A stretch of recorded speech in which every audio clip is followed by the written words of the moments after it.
Hello, everyone, and welcome again to another episode of Gaudium et Spes 22.com Podbean podcast and YouTube video. I will introduce my guest of honor in a second, but just first, some housekeeping things. Those of you who don't follow my blog, but just follow the podcast or the YouTube videos, probably don't know that there's a reason why I haven't had one of these in about 2 weeks, and that's because I was out in Nebraska, my home state, helping out with my mother, who's 89, has Alzheimer's, fell and broke her arm. My 91-year-old father just needed help, and my siblings, wanted my help. So out I went for quite a while, and the situation is stabilized. Many of you did send your prayers and well wishes, and I greatly, greatly appreciate that.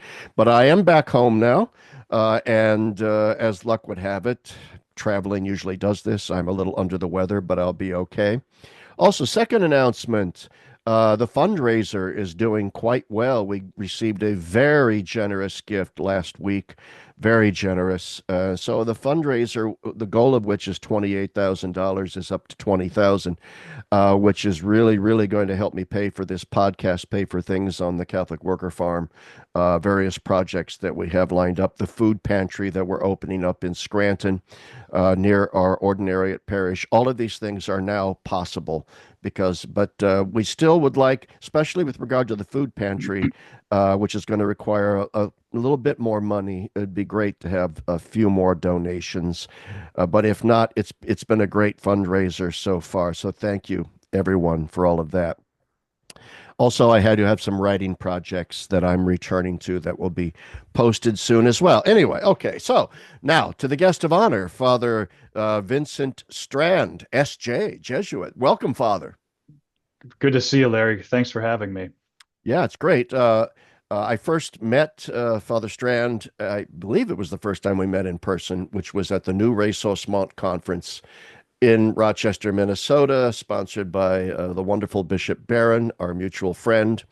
And I've been trying to get you on the podcast ever since, but we've sort of waited to do this. Let me first read this little bio that I pulled off of the Catholic University webpage where Father Strand works.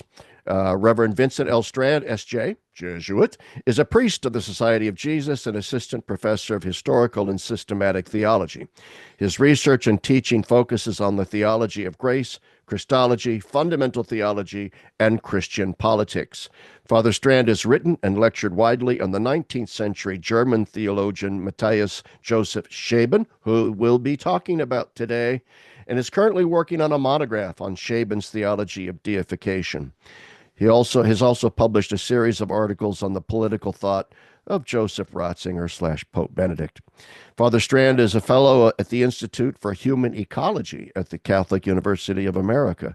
He has lectured as a visiting professor at the Katholische Universität Eichstätt Ingolstadt and will hold the Anna and Donald White Endowed Chair in Jesuit Education at Creighton University in my home state.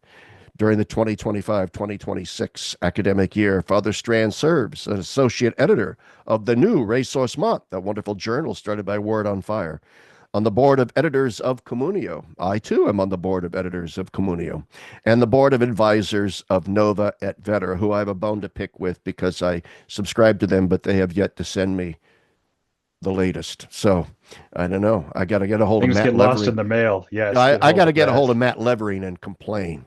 Matt, if Very you're good. listening, I'm complaining, publicly complaining. I love Nova et Vetera. What a great journal. And I mean, you're like the New Ressourcement, Communio, Nova et Vetera. There's a few others. That's great stuff. So anyway, welcome to the show, Father Strand. Thank you, Larry. Very good to be with you. I'm glad we could finally sit down and do this. Oh, yeah, me too, especially since I did have David Augustine on from Word Hmm. on Fire like several months ago, and we were discussing his new book on Matthias Scheeben, and we're going to be discussing his new book again, I hope sometime, I think within the next couple of weeks. So I'm on a big Scheeben kick because I'm just to set this up. By the way, I'm all over the place, but we're going to be discussing an article that Father Strand wrote in the New Ressourcement, and the title of the article is Scheeben in the Kulturkampf, Scheeben in the Kulturkampf, the Ernstfall and the Theopolitics of Grace. I'll post that in the notes below the YouTube video when we get there. But for those of you viewing, there it is. You can't see it anyway. That's the new resource mod. I have to say, I was introduced to Scheeben when I was an undergraduate seminary. Very, very wise German priest, Father Anton Morgenroth. He was a Holy Ghost father, Hmm. convert Yeah. convert from Judaism, but he was from Germany. He left Germany because of Hitler, and he was my spiritual director as an undergraduate, and along with introducing me to Balthasar and Ratzinger and Daniel Lu and De Lubac and all these guys, one day he handed me a book by Scheeben. And he says, here, read this. It is really good stuff. Old, but good. Good. Good. So I read it.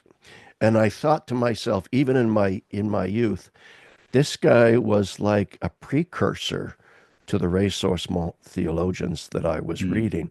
Not exactly like them, but a precursor. And so my interest in Scheeben goes back decades. And so I'm very happy to see that there's been a resurgence. Anyway, enough talking by me. I'm going to turn it over to you because the linchpin of this article and kind of what I want to talk about today is, and you're going to be talking about Scheeben and deification in upcoming publications. But today we want to focus on Scheeben's theology of nature and grace, and maybe Hmm. then what the downstream political sort of consequences of that are. So let's, if you don't mind, you can start Hmm. wherever you want, but I would like Yeah. to start with sort of your take on Scheeben's theology of grace. It's very beautifully explained in your article, but I'd like to hear it from you now. Sure. Thank you, Larry. And I think to get at that, it's really helpful to start with Scheeben's own context in 19th century Germany and some of his own And that is how writings. you start the article. You begin with his context. Yes. He, as a young theologian, is very concerned with what he calls rationalism. He finishes his studies in Rome and returns to Germany in 1859. And it's right after that when he publishes his first article. His first published article is Die Lehre von den Übernatürlichen und ihrer Bedeutung für christliche Wissenschaft und christliches Leben. Long, long titles. They It's his all first are. academic article. So the doctrine of the supernatural and its importance for Christian scholarship, science, and Christian life. And in that article, he lays out what he calls rationalism and argues that this is the greatest threat to Christianity on the scene at the time. What is rationalism for Scheeben? I think this is important because sometimes we hear that term and we think, well, this is kind of just this dated thing that had to do with the faith reason relation back in the 19th century. And Dave Yeah. Filius at Vatican I cleared all that up.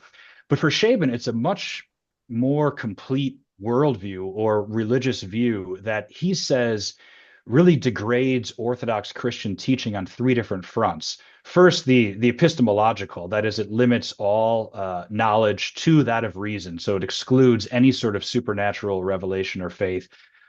It thereby also limits what Shaven will explain as all metaphysical reality, all being to the level of nature. And so that's important because it turns our relationship to God simply as a relation to God as the primary cause of the universe, but there's no actual engagement with the Trinity. Doctrines like the incarnation are eliminated. And then finally, Yeah. Shaven says that rationalism also is it has a whole ethical program and it turns Christianity rather than understanding our goal as participation in the divine life simply as sort of a humanist flourishing. And I mention that because you can see forms of this still very, very much around. Shaben's response to rationalism is a full-throated proclamation of the doctrine of the supernatural and the doctrine of deification.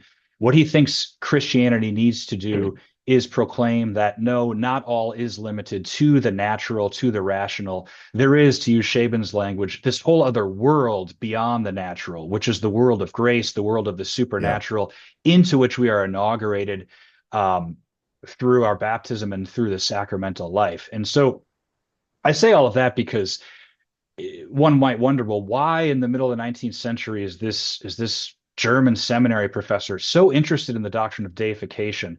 Why is he so interested in the doctrine of grace? It's precisely because he thinks those are the doctrines that are being undermined by what he really regards as a heresy, and the church as well, of rationalism. And so I've argued, and I might say a little bit in that article and some of my other publications, that that Scheeben really thinks of himself, I think, like the church fathers did when they were combating heresies in their own day. And that involves not just pointing out the weaknesses and errors in these other theologies, but it also involves laying out in a very robust fashion the full glory and beauty of the truths of the Christian faith. And in this instance, what is under attack is not so much the doctrine of Christ or the Trinity in themselves, but the doctrine of the human person's elevation through grace into participation in the divine life. Yeah, and you bring out in the article that Scheeben, which you can enlighten me and enlighten my listeners. How common was it for a Catholic theologian of that era, as we see with Scheeben, to rediscover the church fathers? I mean, Scheeben really dove into the church fathers. He dove into the fathers very, very deeply, and in that, in conjunction with that, it's important to mention his really all of his theological and philosophical training occurred in Rome in the 1850s at the Collegio Romano, what is today called the Gregorian University. Yeah. And that moment in the Roman college history is often referred to as the Roman school theologians. It's a term that Herbert Schauf in the 20th century refers to as the Römische Schule. And the 1850s are really the heyday or the golden age of Roman school theology. What is Roman school theology and who are its representatives? Maybe start with the representatives first. These are Jesuits like Giovanni Perrone, Carlo Passaglia, Clement Schrader, Johann Baptist Franzlin, who will go on to become a cardinal. Yeah, I know about And Franzlin. Yeah. Bronzelin is maybe the most known of them. But what they are doing is it's a deeply positive theology, by which I mean they're trying to read the whole of tradition and especially the church fathers, also in the original languages, and bring this back into theological discourse. And it's doing so in a way that's different than some of the nascent Neoscholasticism that's going on at the time. There becomes a real kind of parting of the ways, even among 19th century Roman Jesuits, about a move toward a more neo-scholastic, a bit more rigid approach. Scheeben will even use that term sometimes to describe neo-scholasticism, compared to this method, which is trying to read the whole of the tradition in what is often described, and Scheeben will use this terms, Passaglia Schrader will as well, an organic whole. They want to see how the theological mysteries illuminate one and the other. In any event, though, this is important because when Scheeben is in Rome during the 7 years of his philosophical and theological education, he's exposed to this method of theology, which is going back and trying to read the fathers. Scheeben, in that first article on the supernatural, as well as in the preface and introduction to his first book, Natur und Gnade, Nature and Grace, which he publishes in 1861. He's 25 years old when he writes most of this. The preface is dated to the Christmas octave of 1860. And in there, he says that our best resources for combating the movement of 19th century rationalism are the largely neglected thinking of the Greek fathers. And the reason he says that is he says that in the West, the doctrine of grace was largely determined by Augustine and his battles with Pelagianism, in which it was more important to show how grace is necessary to heal nature. Whereas Scheeben thought the Greeks had a much stronger sense of how grace elevates nature, how it deifies us. It's not to say that deification and the elevating function of grace are not present in Augustine in the West. They clearly are, and Scheeben says they are as well. But he thinks this is brought out in the Greeks more strongly. And so he thinks that in the Greeks, we have our best resources for the time. And so he will go very, very deep into Greek patristic theology, really carrying on kind of the legacy of the Collegio Romano theologians.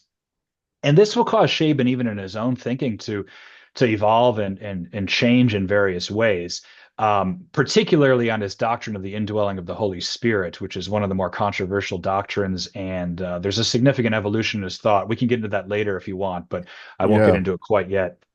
Okay, so before we move into some of the more specifics of his theology of nature and grace, and perhaps how it compares with that of later thinkers like de Lubac, I would like to go back to your statement, and I was fascinated by the elements in your article where Scheeben identifies rationalism and then liberalism, political Mhm. liberalism, as the real great enemies of the church, of the Mhm. Christian faith, precisely because it, in a sense, creates the deification, the self-deification of man rather than Mhm. deification by God. The attempt to create a culture as if God doesn't matter, not as if God doesn't matter, but truly that God doesn't matter, which is the anti-gospel. I could go on and on and on.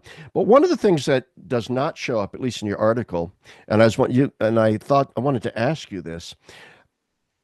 Charles Darwin wrote The Origin of the Species and published it in the 1850s. Yes, yeah. And philosophers that I admire, like Augusto Del Noce, the late Augusto Del Noce in Italy, have made a big deal about the fact that they think that the reigning paradigm, intellectual paradigm, the plausibility structures of our culture are largely scientistic, not Mhm. scientific, but the sort of quasi-religion of scientism.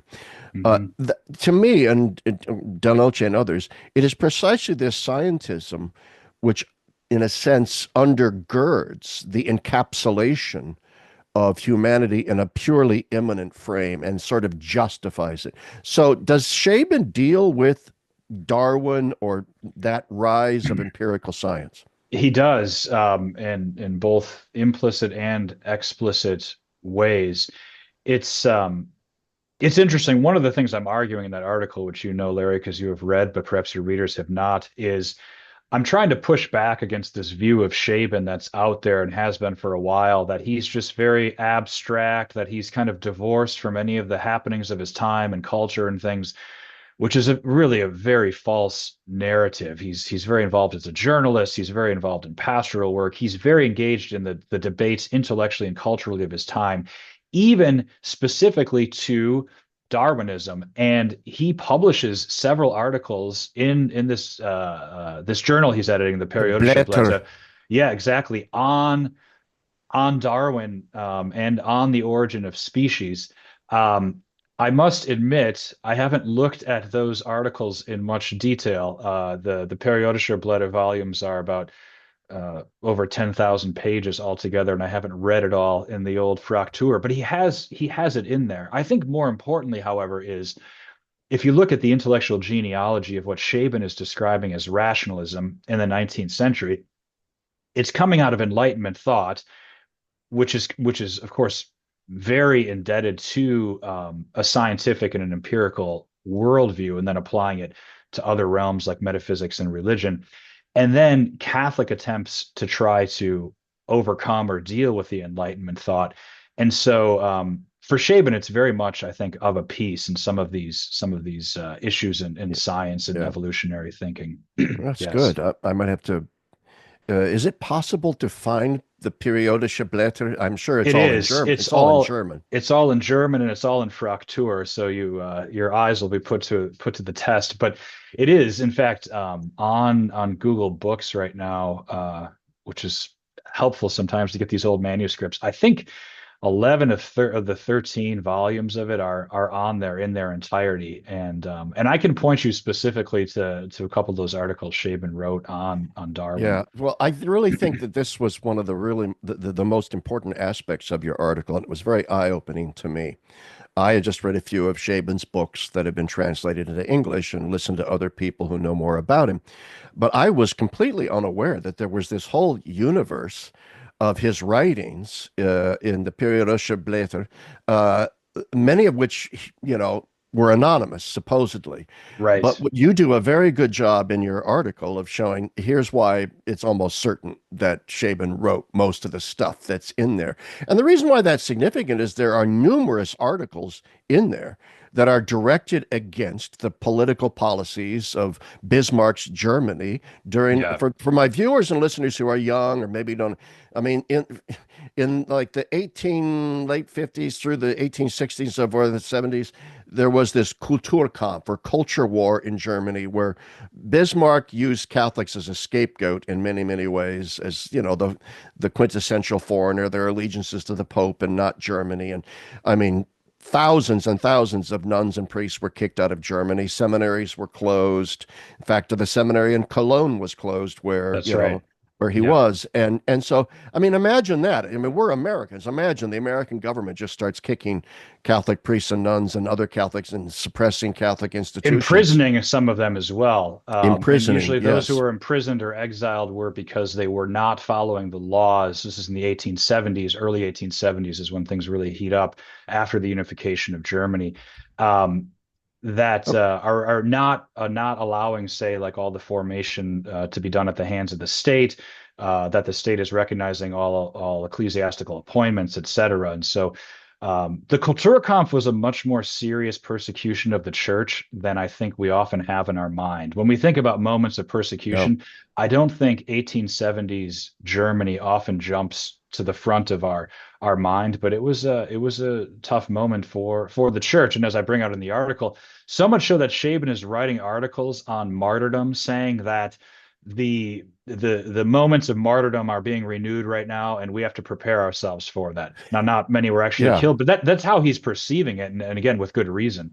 And which gives the lie to the idea that he was just this abstract intellectual, unconcerned with the pastoral political realities on the ground. He was very, and by the way, the Kulturkampf has direct implications for American Catholic Church history as well, because it accounts for, to a great extent, the large German immigrant Catholic immigration into the United States in that period. I went to school in Northern Kentucky. My seminary was there, and I would go over to Cincinnati has tons of old German Catholic churches that were. You go on Interstate 75 or 70, I believe it is, and going into Cincinnati, there's a giant church etched in stone, Mutter Gottes Kirche, Mother That's of God, right. And beautiful this church. Go and ahead. and these publications by Scheeben, they are being published in Germany. I think it's Pustet, although I'm pretty sure it's Pustet, which is published out of Regensburg. Um, is also being published in Cincinnati. So when you look at like where it's being published, Cincinnati is one of the places. And in the Periodische Blätter, there are frequently articles about the church in the United States, about the German immigrant experience in the United States. So, as you say, I mean, the Kulturkampf does lead to some immigration to the United States, but as well as there's a lot of interest in America. I mean, even Shaben in some of these articles, he's quoting George Washington, for example. He's reading this Yeah, stuff. It's just rather interesting. fascinating. Yeah, It's interesting too. It's one of the reasons why so many of the churches built by German immigrants in the United States are so beautiful is because the German immigrants that came here with money. They were not impoverished as many of the Irish right. and And so they were Italian able to immigrants. start farming also, usually, as Oh opposed yeah, to they had the yeah, resources to start doing that rather than just immediately going to factory yeah. work or other things. Yeah, And it, many of my own family came over in the 1840s to Wisconsin, and they were the first Europeans to settle and live in that area. it's A bit fascinating. before the Kulturkampf, but some Yeah, but connections. still. Yeah. All right, so let's move on then to uh, let's talk about his theology of grace. Some Hmm. would say he maintains the sort of the classic caricature of the neo-scholastic position as the two-tiered universe of a sharp distinction between nature and Yeah. grace, with grace just kind of layer caked on top of a very independent nature. Uh, uh, that some would say because he does emphasize the distinction between nature and grace, he falls into that. But then he goes on to emphasize, I'll let you explain it, that in the Yeah. economy of salvation, there's something else. Go ahead. Yeah, so I'm actually glad you mentioned the layer cake view because I want to say something about that. So I think Shaben, and there's been a lot of articles, I mean a lot, one, two, maybe six, seven articles on Shaben as something of a mediating figure, a way forward on some of the nature grace disputes between contemporary disciples of de Lubac and contemporary Thomists of a certain variety, at least.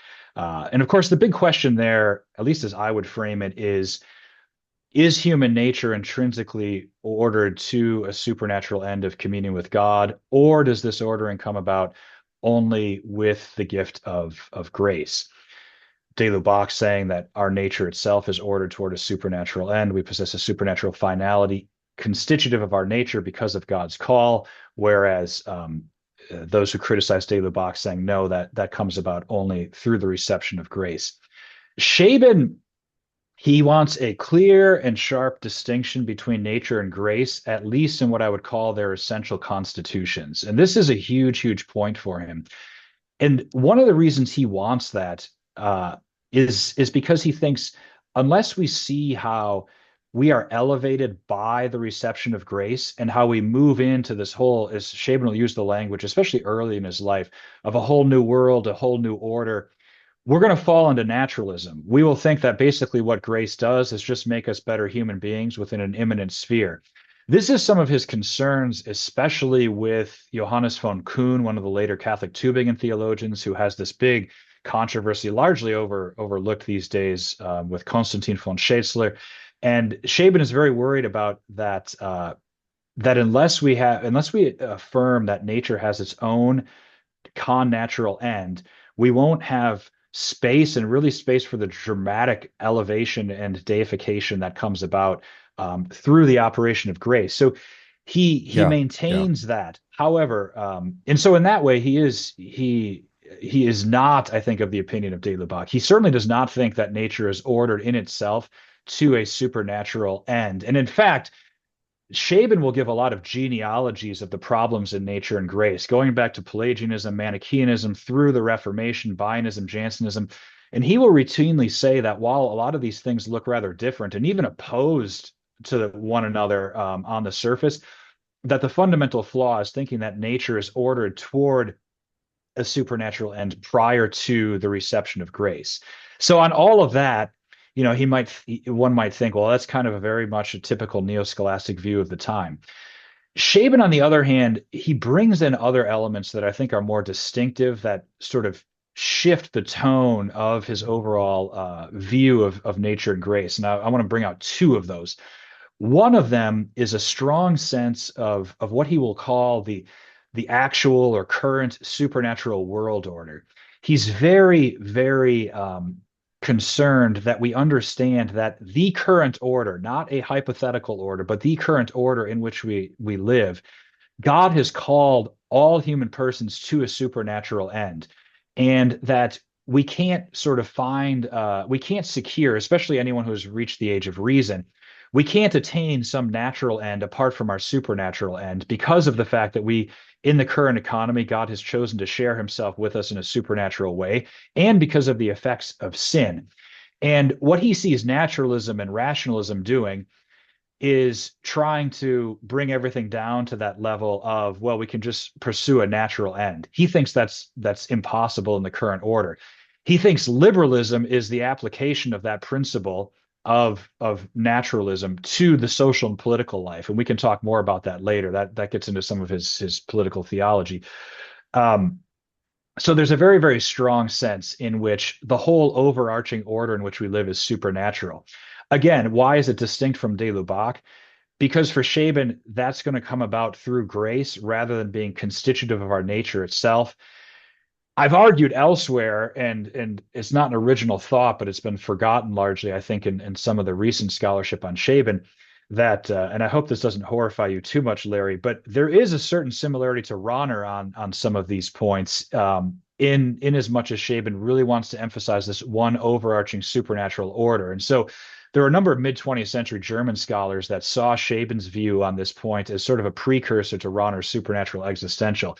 I've argued that yes and no on that point, and one of the main reasons is because Scheeben certainly does not think of all people in their own concrete nature as existing in a supernatural state, even though he thinks that that is the end toward which, at least in the mind of God, we are all ordered. A final and third point, I think, about his theology of nature and grace that must be brought in. So if the first piece is the strong distinction between nature and grace and their essential constitutions, the second is that the current order is supernatural. The third is, and I don't write about this in the article, although I'm working on a piece right now where I'll say a lot more about this, is he uses the language of transfiguration very frequently to speak of the relation between nature and grace, that grace transfigures nature. right. I think that is so important because that gets us away from the idea that the layer cake theology of nature and grace, where you have the cake of nature and you might put on some nice frosting of grace, but it doesn't really affect the cake itself. And you could really get by on the cake if you needed to, even without the frosting of grace. For Scheeben, that is just not how to think about it. He uses, again, the word transfiguration, which is very helpful, of course, also because it's a deeply biblical and Christological concept. but as well as language like mutual interpenetration. He'll speak about nature and grace in a perichoretic relationship, and he's thinking about all of this ultimately in line of an with the exemplarity of the Trinitarian relations. So the Father's generation of the Son becomes for Scheeben the ur exemplar of what our union with God through grace is, which is becoming Yeah. God's adopted children. And then he thinks of it also in terms of the hypostatic union, which itself he thinks is patterned on the Son's eternal generation from the Father, and then becomes the exemplar of our union with God through grace. And so I think that also is very, very helpful because it's not, again, it's not sort of some extrinsic two-tiered vision of this, especially in his mature work. It's much more a deeper interpenetration of the two orders. Very, very interesting. I want to come back to you brought up Rahner, which is interesting. Shaban does talk about, you know, our capacity for grace, our obediential potency, and so on. And he maintains the distinction between nature and grace. But when you were talking about how one of the reasons why he wants to maintain that distinction is because he wants to make sure that we don't naturalize grace, that we don't That's right. naturalize the supernatural. And yet it occurred to me, as you were saying that, I was thinking, well, then what he would be opposed to is a hyper Rahnerianism, where deification simply means we're the most maxed out human beings. In fact, there are various forms of Rahnerian Christology that say That's right. all Jesus really was, all the hypostatic union really is that Jesus was the maximally engraced human being, the fully engraced human being, and so on. Uh, and yet, then you say there might be some affinity between Scheeben and Rahner's idea that we're always already embedded in this supernatural order. But how does Yeah. that view differ? I mean, wouldn't de Lubac say the same thing, that we're always already embedded in a supernatural order? Yes. The difference is de Lubac makes it constitutive of what our nature itself is. Again, Yeah. and many know this, de Lubac can be tough to track on some of these things because he seems to say things that are going in different directions. He'll have recourse to his idea of paradox a lot. But it seems to me, as I read de Lubac, one of his things he really wants to hang on to is that the call of God to a supernatural end is constitutive of what my nature is in this current order, so that de Lubac says yes, and following Humani Generis, it would have been possible for God to create rational creatures without calling them to a supernatural end. But he says that would be a different me than the me that I currently am that is called to this end. Where I think this differs from both maybe Rahner and then Scheeben is Rahner does not want to say that about nature. Now, Rahner too is it can be confusing on this, in part because, and many Rahner scholars have noted this, when he moves to the Heideggerian language of a supernatural existential, how that relates to the classical scholastic categories of grace, and Rahner is operating in both of those Yeah. modes at the same Rahner's time. very scholastic, actually. He is, yeah, he is. But it's precisely, it seems to me, that's why Rahner wants to add the supernatural existential, is because he sees some of those problems, in his opinion at least, with de Lubac's position. And so he thinks, no, it has to be supernatural. It can't be nature itself. But he also wants to universalize the finality, which is similar to de Lubac.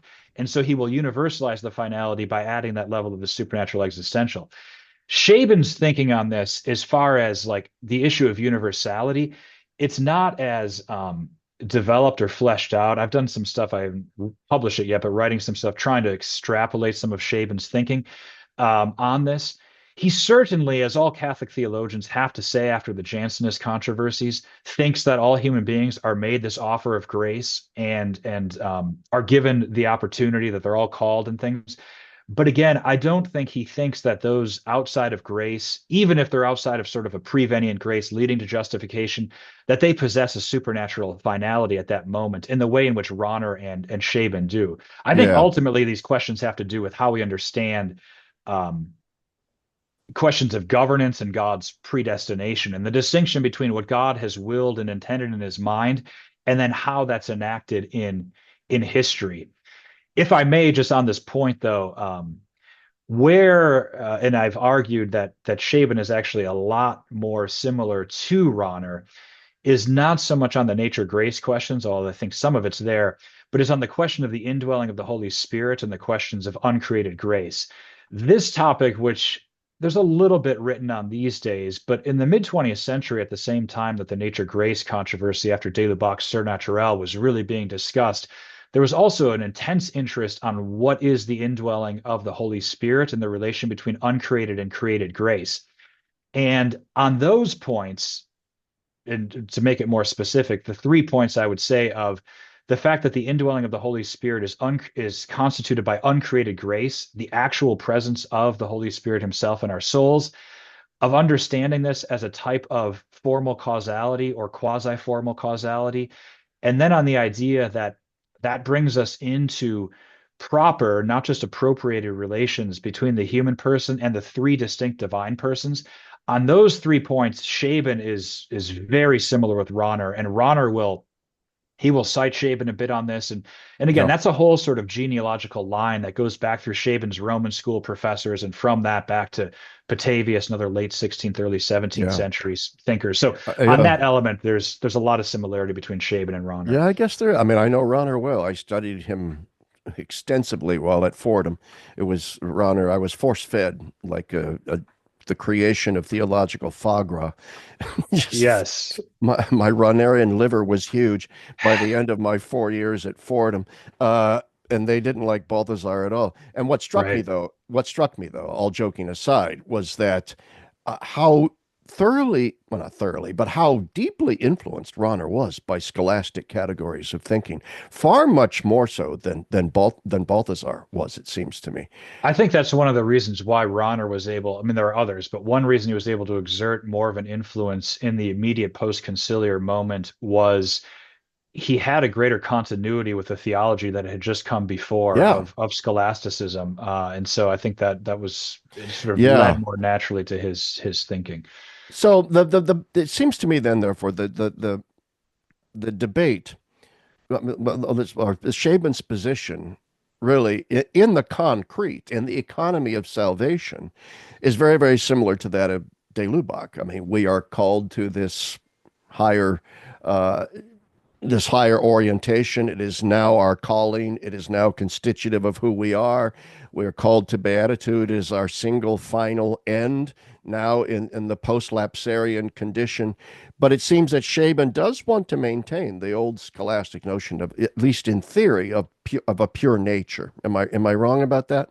Well, he will affirm pure nature as a hypothetical possibility of a Right. different order. And he certainly, though, in this concrete order, will say that our nature in itself is not ordered toward a supernatural end. It's ordered to a connatural end. However, he thinks we are all called to supernatural end, which is why we have to receive the gift of grace and attain it. And again, to repeat myself, and maybe to try to say it a little bit more clearly, the reason he wants that so much is I think he thinks if you don't have that space between what nature in itself is ordered to and then what we are given by God in grace, you really have lost the element of deification and the idea that what God is sharing with us is something that exceeds the capacities and even the intrinsic Yeah. finality of our nature. And he thinks that's how the glory and beauty and mystery and really the wonder that should be elicited by what God is giving us, that here we are as these weak, finite creatures that in ourselves, yes, we can attain some sort of natural contemplation of God, but this God has so chosen to give himself to us that he has brought us into his own inner Trinitarian life. Scheeben will often explain this with some of the Johannine language of the movement from being a servant to a friend of God, or even more importantly, from a servant to an adopted child of God. But where I do think he would have some of the similarities with some of the concerns of Lubac and Balthasar and their contemporary followers is Scheeben is not trying to save a really robust concept of nature so that he can go through prolonged exercises in natural theology or natural philosophical ethics or natural law or this type of stuff. Again, he thinks those things are certainly possible, but he wants to maintain that so as he can show the glory of the supernatural end. And it's that reason why, and this takes us maybe back to some of the Kulturkampf stuff, he thinks that the idea of trying to structure a society according to nature alone is going to be uh, it's going to be an ultimate failure. It's going to be a disaster because it's neglecting what the real order is in which God has given himself to us in Christ. And we are called to participate in God's supernatural life. And what Scheeben says is really decisive. And this is, I think, challenging for us now, how that is not just applied to individuals or our private life, but also our social and political life. Very, yeah, big time. Um, what, so I'd like to unpack, perhaps what the implications are for today. I mean, let's go back to the 20th century and the debates between Lagrange and de Lubac on nature and grace. What's interesting to me is that here's Lagrange, who wants to, more Scheeben-like, wants to maintain, at least in theory, this distinction between nature and grace, and that grace is, in fact, a supernatural elevation of this natural reality. And yet Lagrange was a member of Action Française. He was sort of sympathetic with some elements of the Vichy government of Marshal Pétain because he kind of hoped for the restoration of the monarchy, the end of the republic, a return to a kind of Catholic integralist monarchic politics. Whereas de Lubac was part of Catholic Action. And you would think, since de Lubac thinks, we're always already called to the supernatural and has perhaps a more porous concept of nature, let's put it that way. De Lubac was not an integralist. De Lubac was more, we need to, in a sense, work on the level of culture and persuasion, and let's forget the old Catholic integralisms. Where does Scheeben then fit in that? And what does that tell us about post-liberals, like Patrick Deneen and guys like that? I know that's a mouthful, but go ahead. Yes. I mean, I suppose the first thing I would say is I'd be hesitant to apply or even try to apply like what Scheeben himself would think about, say, the debates over Action Française or contemporary debates over post-liberalism now, just because they're very, very different moments and worldviews. Scheeben is certainly arguing at this moment where you have this active attempt to de-Catholicize and de-Christianize Germany, including at the political level, that that would end up in a disaster, as he says at one point, in blood flowing in streams. Um, Nevertheless, I think one can make some applications. It's very interesting to me how Scheeben will say that unless the political order and the ruling authorities show some openness, even perhaps to the question of recognition of God's revelation as it's entrusted to the church, and therefore also the authority of the church, that the state will tend toward there'll be a deification of the state. And he uses that very language, which is very striking to me The because he's so Gottstaat. exactly, yeah, and he has that, and I quote this in the article. Here he Yeah. is in the 1870s, and he says the questions that we're dealing with now are going to determine whether a future generation of Germans is going to worship the living God or the absolute God state, the Gottstaat. I mean, he says it's very, Gottstaat. which is rather alarming when you think about what happens, of course, in mid 20th century Germany. But Scheeben, again, the idea that the state, I mean, another huge question, of course, is what we even mean by the state and what the modern state is compared to earlier pre-political, pre-modern questions of temporal authority, which, as someone like Andrew Willard Jones and others have argued, this is not the modern state. This is a very different thing. But Scheeben certainly thinks that whatever our temporal rulers are, that they are not to limit their concerns only to the natural, because he thinks this would involve a tearing away of the supernatural and natural orders. Again, there's a distinction, but they're caught Yeah. up within one another. Um, I don't know if you may not agree with me on this, but whether de Lubac is consistent, I think, on all of his tracing out the political implications of his theology of nature and grace is a question I have sometimes, because I think but I don't know if I want to enter into that too much right now. No, But I I think mean, you do Scheeben whatever you is going want. to Yeah, go want, ahead. yeah, I think Scheeben is going to want a pretty robust presence of Christianity in the political order, and he's not going to think that the temporal ruling authorities, or if the state, if we have to use that term, should concern themselves only with the natural end, and that we should have some sort of religious neutrality. I mean, he says very clearly religious neutrality ultimately leads to a-religiosity, and this leads to godlessness, and this leads to all these other problems that Right, we see. right. And I think Lubach would probably agree with that too. I mean, when you look at especially Lubach's post-conciliar writings, when he Hmm. becomes like Ratzinger, alarmed. Yeah, I mean, and this is, all these, I mean, from Maritain to Balthasar to Lubach to Ratzinger, Daniel Lu, all of them, they start raising their hand and say, hey, this is not what we signed up for. That's Um, right. Yeah. this is not what the council was striving for. That's a bit off topic, but the point being that I don't think I could ever, I can't pinpoint an exact writing of de Lubac where he would say, here's the problem with modern liberalism, but I would think he would share that concern of Scheeben's.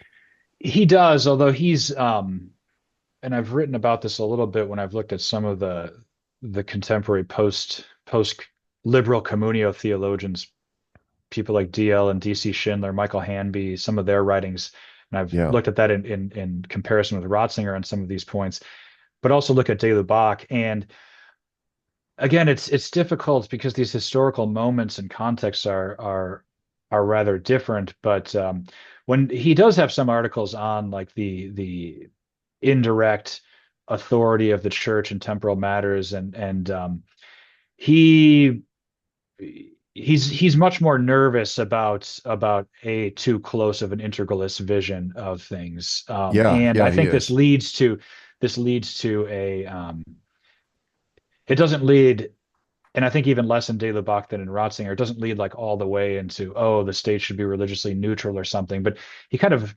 moves, I think, more into the concerns of the state are different. He certainly doesn't want, I mean, one of his concerns there is power, coercion, and these things coming about Yeah. extrinsically, going back to his nature grace concerns. I mean, it's interesting. This would be a whole nother conversation, but it's interesting to see the way in which someone like John Milbank, who's very indebted to a Lubacian reading of nature and grace in a certain way, has carried out these implications for the political order, which looks rather different than some of de Lubac himself or from Ratzinger. And I would argue, although I don't endorse all of Milbank's readings on that, that there is actually a consistency in what he's doing from some of the de Lubacian Yeah, his principles. book on the suspended middle is really cool. I mean, it's a really good book, and I have certain qualms with it as well. Ratzinger, it seems to me, has a more systematically worked. I mean, one of the interesting things about Lubach is this, and a little bit off topic, but it's fascinating to me. He is at one and the same time, and I guess this goes with the paradox theme. He is at one and the same time a systematic thinker and not a systematic thinker, if you know what I mean.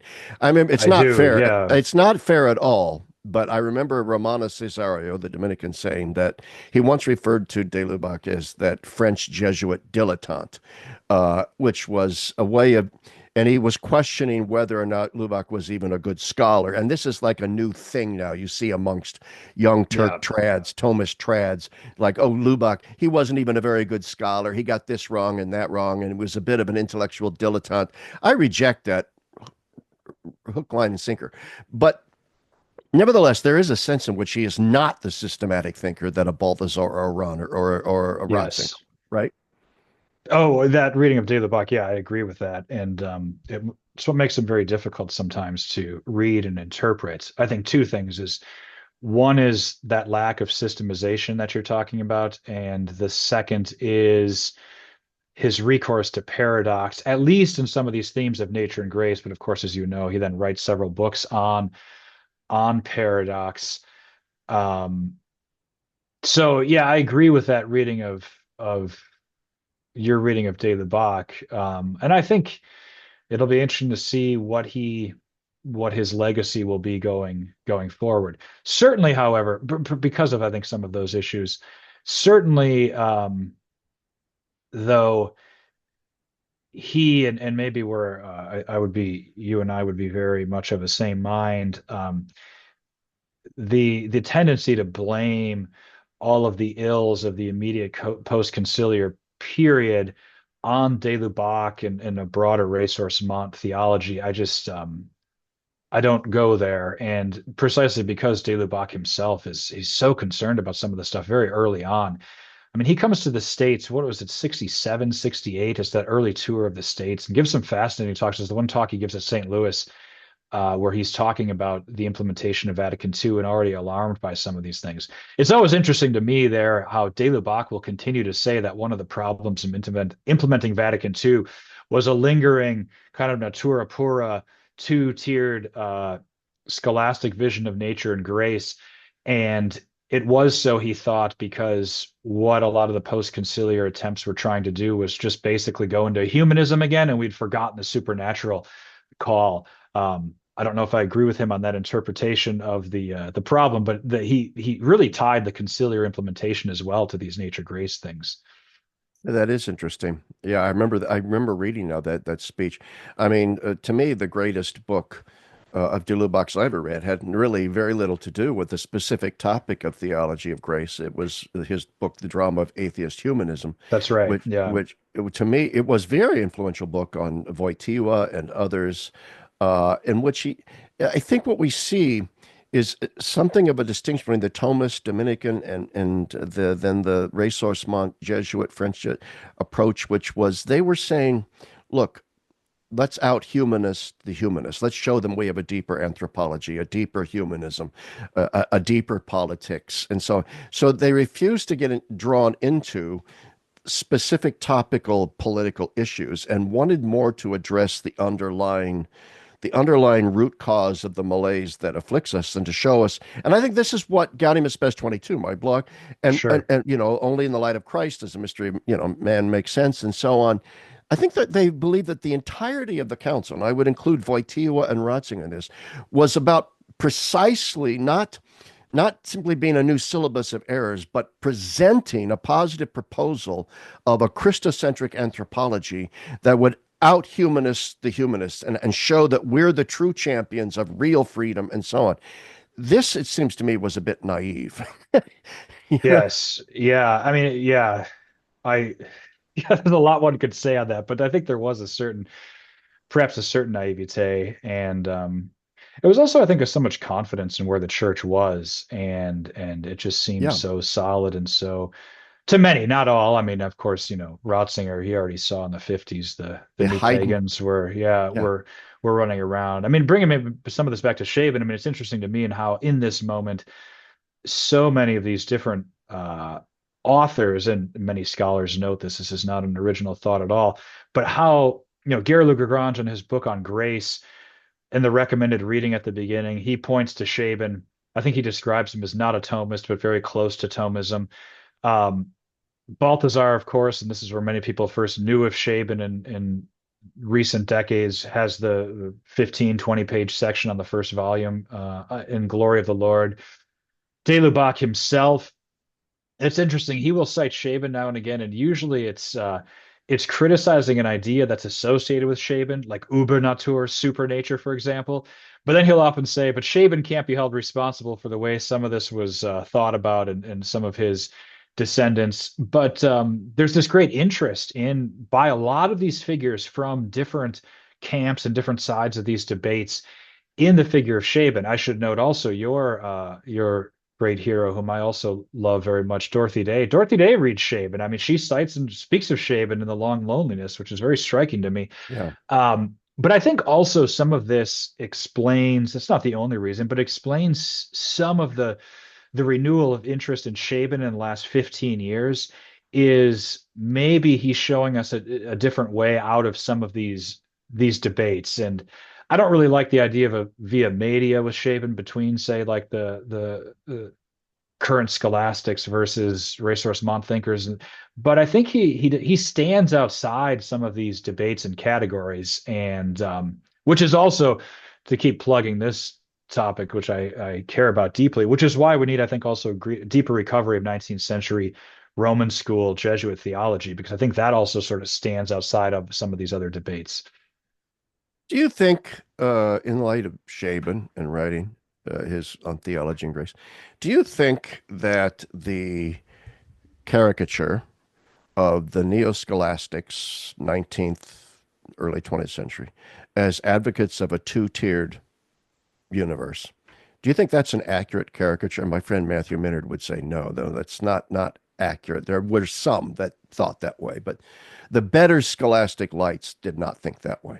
I agree with I think it's exaggerated in the hands of many. Maybe not always in, say, like that first brilliant generation of de Lubac and others themselves, but in some of their progeny who haven't really gone back and read some of these things. Um, and let me point to maybe a few more specific things. There's this criticism out there that if one doesn't hold that nature itself is ordered to a supernatural end, so the Lubacian thesis, that therefore, human nature has no relation to God, no interest in God, etc. I think that's simply false because these scholastic viewpoints generally are all saying that yes, God is still the end of man, even at the level of nature. It's the question of under what formality, naturally or supernaturally, uh, involving Yeah. our life in the Trinity. I also think you see more. I think Scheeben is extraordinary and better than many of his contemporaries and people who will come in the decades after him about the way in which grace and nature transfuse one another. But you see some of this thinking as well, that the real sort of extrinsic two-tiered variety, I think is largely exaggerated. Take someone like Joseph Kloitkin, who the 19th century Jesuit, who in many ways is kind of the paradigmatic neo-scholastic of the 19th century, latter part of the 19th century, very influential at Vatican I, very complicated and personally. But his big books of volumes, multiple volumes, Die Theologie der Vorzeit, Die Philosophie der Vorzeit, where he's arguing for scholasticism as a way to overcome the errors of modern philosophy and then ultimately modern theology. I mean, Kloikin has this big section on deification, which I always find notable because usually people think of, well, deification is this Eastern idea, it's this Greek idea, and then it's only recovered in the 20th century. And here you have these 19th century people that are sometimes being dismissed as scholastics already possessing some of this. So um, I think one of the unfortunate consequences of some of these caricatures, both of 19th and early 20th century scholasticism, as well as Baroque scholasticism, is the great, my colleague, Dr. Michael Root, would speak to a theological amnesia of this period. This was his Root's ACT lecture in May, which he published in First Things last fall, arguing that really as a corporate theological academy, as a group of scholars right now, our knowledge between, say, the end of the 13th century and the beginning of 20th century in theology is rather thin. It strikes me on this that Scheeben, he has this at the end of the first volume of his dogmatics, which is on theology and method. He gives a history of theology. It's about, I don't know, 80 pages, 100 pages. It's very interesting to read.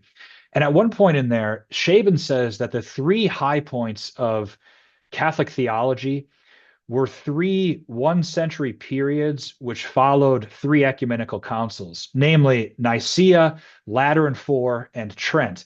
Why I think that's very notable is because nowadays you'd find plenty of people would say, of course, the fourth century and the Cappadocians and what happening, yes, that is the clear high point, that century after Nicaea. In recent days, we'd really, I think, recovered an appreciation for the 13th century theologians, for Aquinas, for Bonaventure, held in high regard.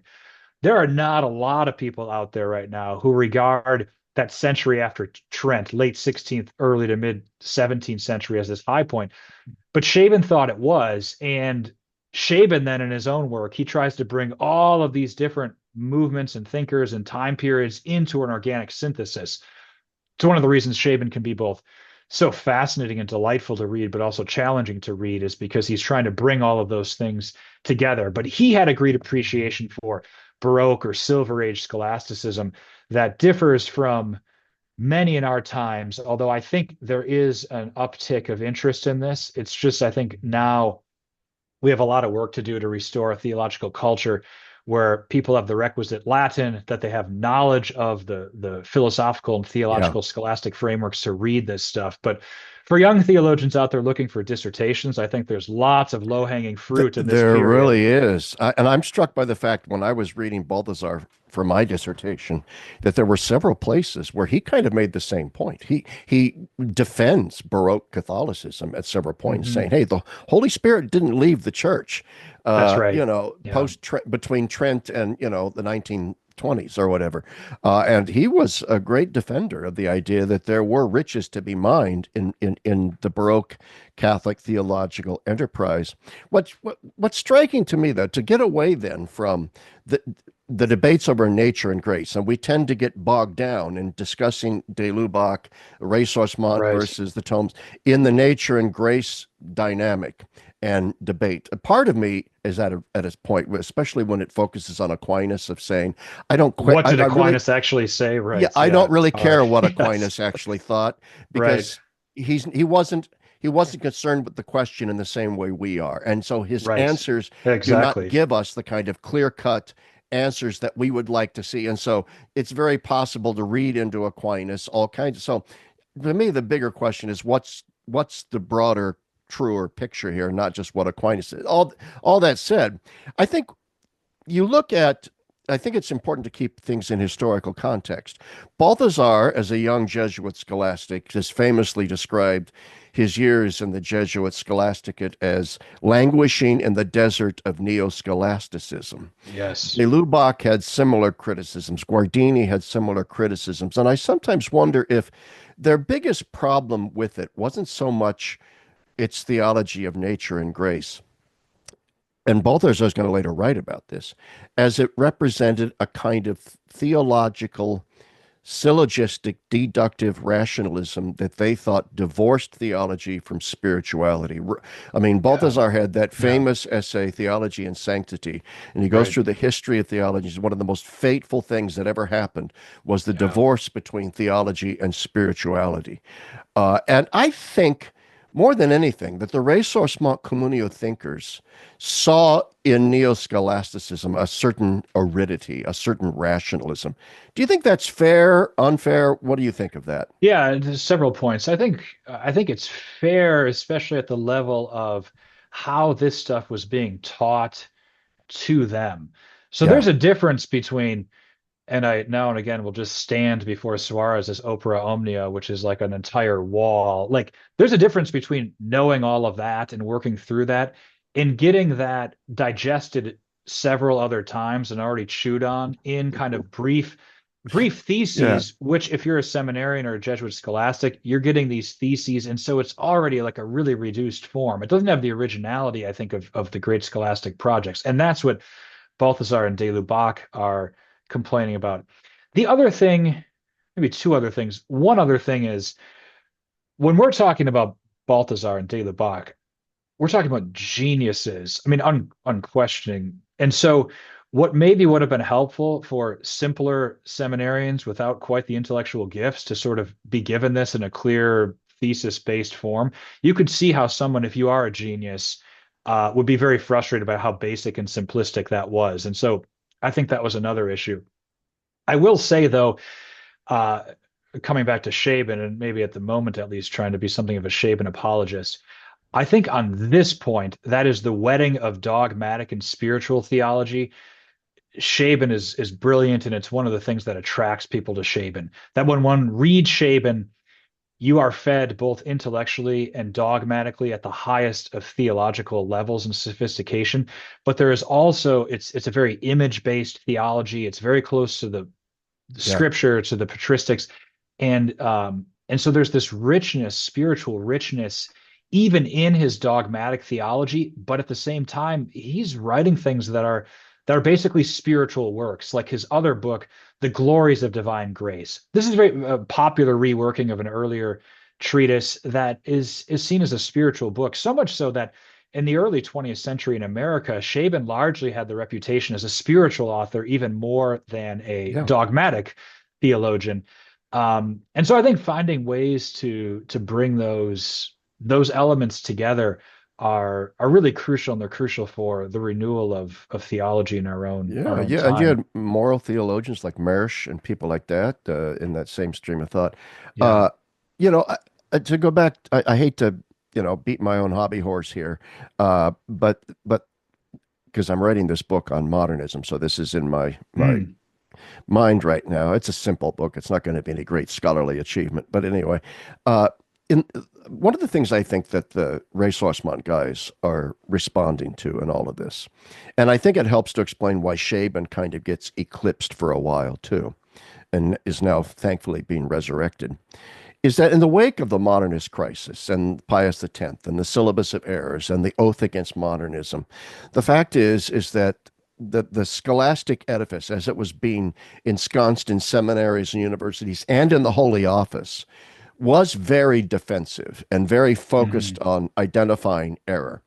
And you mentioned de Lubac and Balthasar and Guardini and these guys as being geniuses, and they were. And so what they wanted to do is they wanted to mine the depth of modern Right, thought, right, to see where they could take Heidegger and Kant and Hegel and these guys in order to correct them, but also to take the spoils of Egypt and to speculate. And they found themselves in a straitjacket. I mean, de Lubac gets in trouble with his own Jesuit order. He's right. implicitly, sort of the thing is condemned to humani generis or whatever. These guys felt like they had that this whole edifice had been weaponized against any kind of speculative creativity. And I think that's too has to be that's part of the historical context that I think we have to consider here. That's right. And I think there also, and in order to evaluate some of these things, there's just a difference, and we know in our own time what is in the books and on the written page versus how this stuff is embodied and how it takes on forms in the life of the church. And so, um, one can have maybe some very distasteful forms and life in the church that maybe does not equate always to the theology of the time. And here I mean especially like you can have a pretty rigid lockdown moment in ecclesial life and in the own Jesuit order, which is perhaps different even than some of the scholasticism that was being taught. But no, they certainly did, and those questions.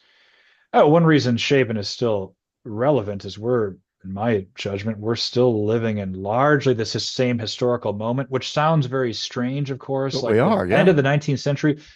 But I don't think we still know how to deal with the French Revolution. The church is still trying to sort all this out, which is why you have all this resurgence of interest in political theology and debates recently.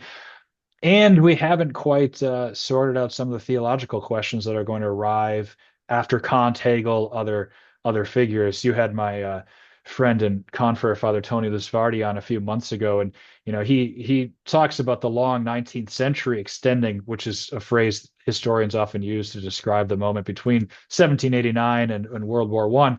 And Father Lusvardi would say we're still in the long 19th century as far as these theological questions about salvation, grace, etc. And I think that's very much the case. It's very true. It's been front and center. I mean, and I'm sure Shaben had things to say about this. Lusvardi's point is that we've never really still come to grips with the revolution in religious thinking created by the Enlightenment that says that the truths of religion have to be presentable to sort of unaided, natural, objective reason in order to be justified. And that leads to a kind of religious pluralism, relativism, indifferentism, and so, in other words, a great distrust of any religion grounded in some kind of revelation. And I think Lusvardi is correct. We're still living in the midst of that, in the And midst of even that controversy. and even to make this more specific and kind of related to some of the nature grace stuff we're talking about, I don't think also theologically we've quite sorted out how to deal with the position that is present earlier in the tradition. Absolutely so, but really becomes dogmatically clarified after the Jansenist controversy, which is there is a universal offer of salvation to all human beings, so that if you are damned, it is because you rejected an offer of grace. It is not the case that you just were never offered this, which is what many earlier theologians in the history of the tradition would say. Um, Professor Bruce Marshall has an excellent essay on this point in a volume that was issued recently on the Roman school theologians. I think it's called the Molinist Consensus in the Modern Theology of Grace. And he's looking at Scheeben. And one of the points there is he's saying it's Molinism, not in the sense of like scientia media and some of these other things, but some of these other Molinist theses that then after even Thomas and others have to deal with that really impact, especially that there is this universal offer. Why do I say this point? Because that becomes very difficult to explain how grace is offered universally to those who never hear of the categorical revelation in Jesus Christ. And we're stuck with Yeah. those two things. This is why, I mean, I don't certainly go down the path of Rahner, but you can see why Rahner went the path he did. How do you explain the universality if you're dealing with people who have not heard of Christ, if there hasn't been an explicit proclamation of the gospel, et cetera? And so these are, I think, at the level of grace questions we're really still dealing with. I don't know sometimes how much we can actually say about them. That sometimes it becomes maybe a mystery because, as say Father Lasfardi and many others would say, well, we can't start erecting like systems alongside of Christ and baptism to explain, oh, this is how other people are saved. I mean, that too is excluded by Catholic dogma, but these are questions that we have to These really. are unanswered questions. You bring up in your article, I mean, Balthasar's famous little polemical work, Cogita Odita Ernstfall. Yeah, let's talk about that a little bit. Yes. Yeah, Yeah. which I love. In fact, my book with Ignatius Press, Confession of a Catholic Worker, is subtitled Our Moment Right. of Christian Witness. And I love that book. But actually, even when I first read it, I didn't like the little addendum at the end with, the commissar and all that, which was clearly an unfair diatribe against Rahner's Right. theology of the anonymous Christian. Now, the reason why I say it's an unfair diatribe is that Balthasar criticizes it on the grounds that it relativizes Christ and dissolves Christian particularity into the ethos of modernity.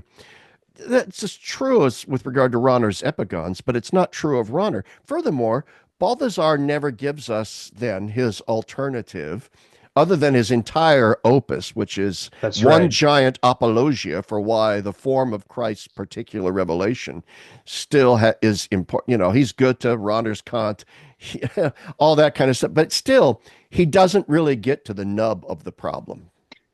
And I think too, there's I keep prefacing these things so as to not be misunderstood. But yes, there are lots of problems with the anonymous Christian vision of Rahner. Having said that, I think it depends very much like which of those two words one underscores or highlights.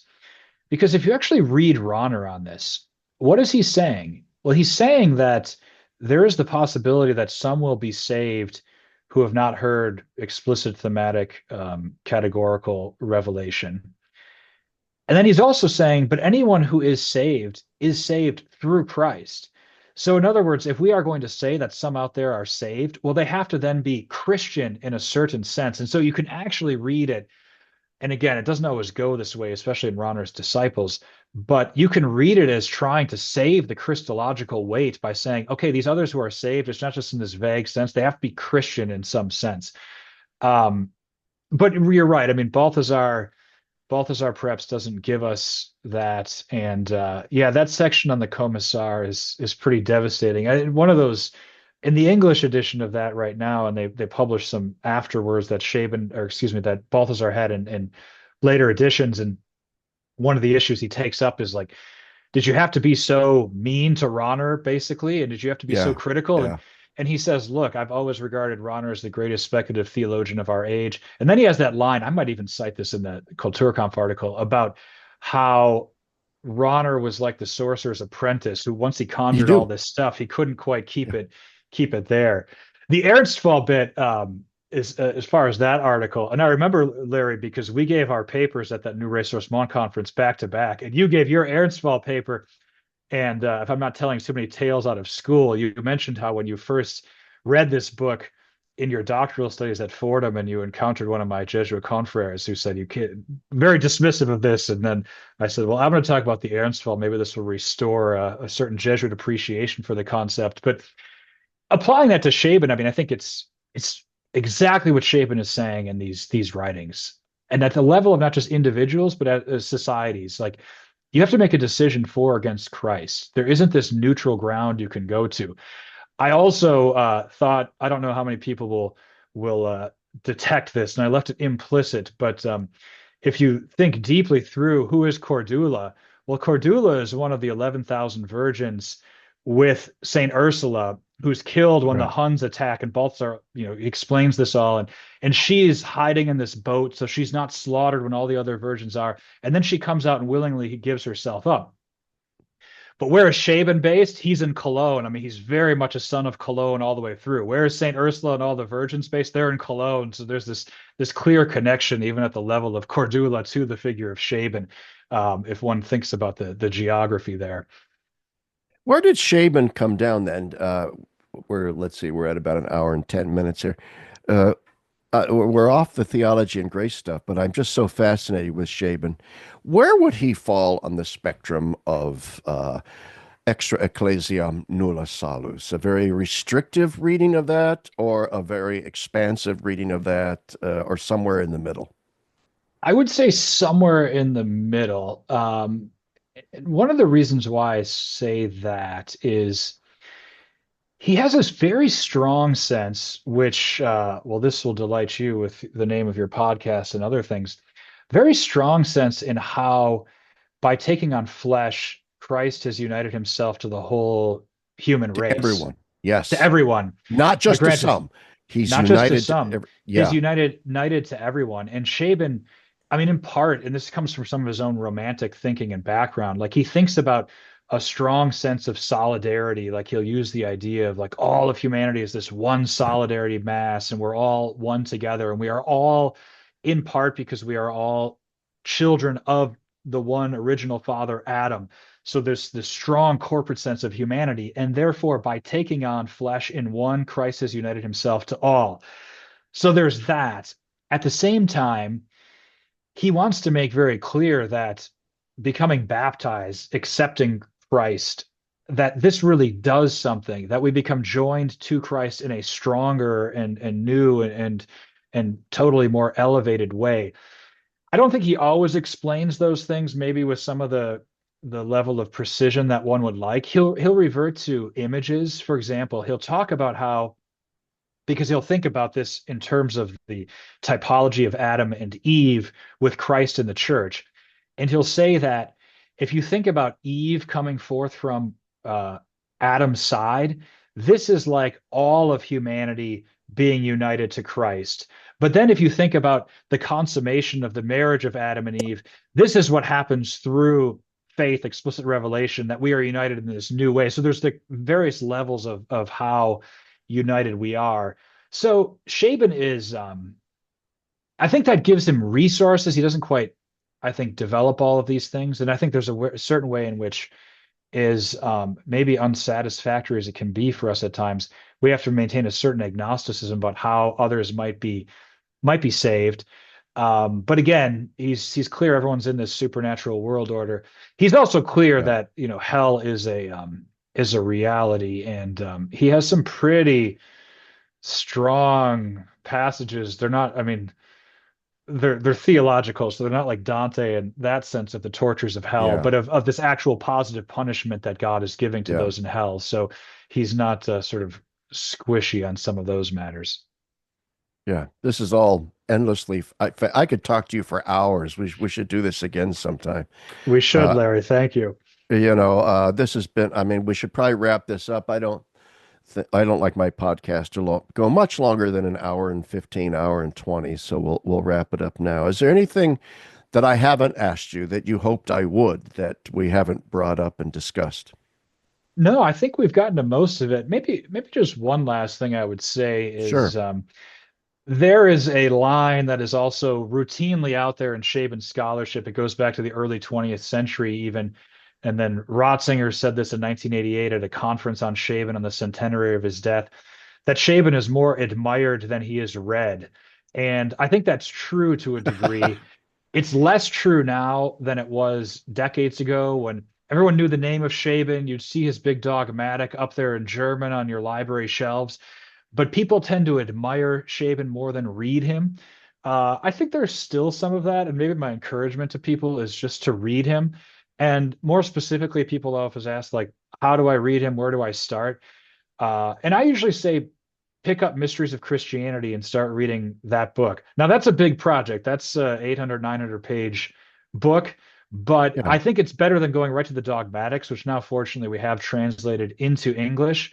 Um, but I think it's a very worthwhile endeavor, and I will leave them anonymous for the moment. But I know of several very eminent theologians right now working in numerous fields who talk about how reading Mysteries of Christianity start to finish was really a transformative experience for them in their theological lives. So my encouragement to people is to tune off the internet for a while, put our phones away, Go pick up read Scheeben, and Mysteries of actually go read Christianity. Mysteries of Christianity. It will feed you both intellectually and Well, that spiritually. is a great way to end it because my listeners are very theologically interested. Listen, I'm never going to be a Matt Fradd or a Joe Rogan of Catholic podcasting because my podcasts tend to be very theological, which means, though, that those who do watch and listen to this are people interested in theology. So that book recommendation, I think, will be taken up by a lot of people. One last thing before we go. Sure, Shaban died at age 53. What did he he die from? did. So Scheeben had had bad health for much of his life, but especially toward the end of his life, he had he had gout frequently, which sounded like it was quite terrible. He had various liver problems. He had a number of these bacterial infections. So at sometimes he'd gone to these various sort of baths and health places to try to recover, often without being able to really restore his health to the degree he had hoped. He finally dies of pneumonia on July 21st, 1988. Pneumonia, which was compounded on, 1888. Yeah. Yeah. excuse me, 88, yes, Yeah. 1888, on some of these sort of pre-existing Yeah. conditions. Yeah. And so He had he was relatively comorbidities. young. He had comorbidities, and this pneumonia Yeah. eventually took him. He died that afternoon. The Holy Father at the time, which was Pope Leo the 13th, he sent an apostolic blessing to Scheeben right before he died. I mean, Scheeben Wow. was already that renowned, and renowned not just as a theologian and a great spiritual writer, but he was regarded as a man of Well, sanctity. And I think that's important to add. Like he was known to be a person of great holiness. And that I think comes through in his writings. I know we're trying to wrap this up, but this is an important point, and you bring it up in your article that Shaban was well known in 19th century Germany. In fact, his case was instrumental in sort of putting an end to the Kulturkampf of Bismarck because he was brought to trial twice Twice, and exactly. acquitted. That's right. And he was writing, I'll try to be brief because it's a whole other topic, but one of kind of the main flashpoints during the Kulturkampf were these alleged Marian apparitions in this place called Marpingen in the Saarland. And at the time, there was no bishop there because it was I think it's in the Diocese of Trier, if I'm not mistaken. And half of the sees in Germany become empty because they're not installing bishops during the Kulturkampf. So the local pastor calls on Scheeben to come down and investigate the veracity of the visions. Well, what had happened before Scheeben arrived is thousands of Catholics are going to Marpingen to pray at the site of these alleged Marian visions. The Prussian army comes and they just violently clear all of these people out. I mean, there are reports the people are kneeling, singing, praying, and the army comes through. And Scheeben, once he sees this, he writes an article in a newspaper, which is a very widely distributed newspaper at the time, and he describes the actions of the Prussian army as worse than that of a marauding army in a foreign territory. And these, again, are German citizens. And so it's after that, then he's brought before court for libel against the Prussian state. Um, Acquitted. They try him, retry him, and every time it's said that actually Scheben's description of the activities was accurate. Scheben's trial was very highly publicized. People were following this, and Scheeben made, again, all the accounts say, a very brilliant defense. The Prussian prosecutors and their witnesses just really cut a miserable figure, and David Blackburn, who's written some great histories of 19th century German thought, as well as two different books on Marping. And he says that the Scheeben trial really turned the tide of public opinion in the Kulturkampf, that people started to see what was going on, and that was a real sort of catalyzing moment toward turning the public opinion more toward Catholics and against Bismarck. And then in time, and it happens gradually into the early 1880s, things sort of fizzle out and there restores a certain level of peace. What struck me when I was reading that too was that what it indicates is that there was still a strong level of judicial independence from the regime in Germany at that. In other words, wasn't the case that the German courts were simply puppet courts, kangaroo trials, That's right. show trials. That's right. And also a certain freedom of the press. And there are some, I cite an article or two which deal just with the question of freedom of the press during the Kulturkampf, because there was a lot of oppression and sort of muzzling of the press, but you were able to get out some of these arguments out there. And I think one thing that needs to be said is the great faith of the Catholic people in Germany at the time that hung on to the faith in a time of persecution, because what Bismarck ultimately wanted and he thought would happen was you were going to set up a national church and it would be like what the old Catholics were, but it would be something similar to what happened in England before. You kind of can retain a lot of Catholic elements of it, but it's going to become a national church disconnected from Rome. And there was great surprise, I think, at how few Catholics abandoned the Roman Catholic Church and became old Catholics and sort of moved into what was already de facto and was intended to be sort of a national German church. And they said, no, we are Catholics. I and think it's we're not also giving this up. in that era that we see the rise of the term the ultramontanist, that the Catholics who adhered to sort of Vatican I and papal authority, they were the ones who adhered to that dude over the mountains. They were looking over the mountains, yeah, and I mean, it comes out of France, especially, and others. But yeah, what do you do Yeah. once you've lost your So, Christian rulers? Yeah, I thought the term originated in the Kulturkampf of Germany. You're saying it came from France primarily. Okay. I think it came earlier from France, but Well, it the might very well origins, have. yeah. Yeah. But it Yeah. works But in either case because you've got yeah, the Alps sitting there. So it's right. It's damn Alps. Yeah. that's right. Over Yeah. the Alps. Anyway, well, Yeah. thanks for coming on the show. Thank you Uh, very much, Larry. It's like I been said, my good to gosh, we've been talk with doing you. this like an hour and a half. This is fantastic stuff. Go read Scheeben, everyone, and also subscribe to the New Ressourcement, and you can read Father's article in the New Ressourcement Journal, and subscribe to Communio. That's All right, right. This subscribe is to your both. official podcast, right? You're the official podcaster I'm of official, and Communio. I'm on the editorial board of Communio, and Yes. Yeah. so there we go. As are you. Anyway, thanks Yes. again, Father. Excellent. Thank you, Larry. Appreciate And it. thanks everyone for listening. Bye now.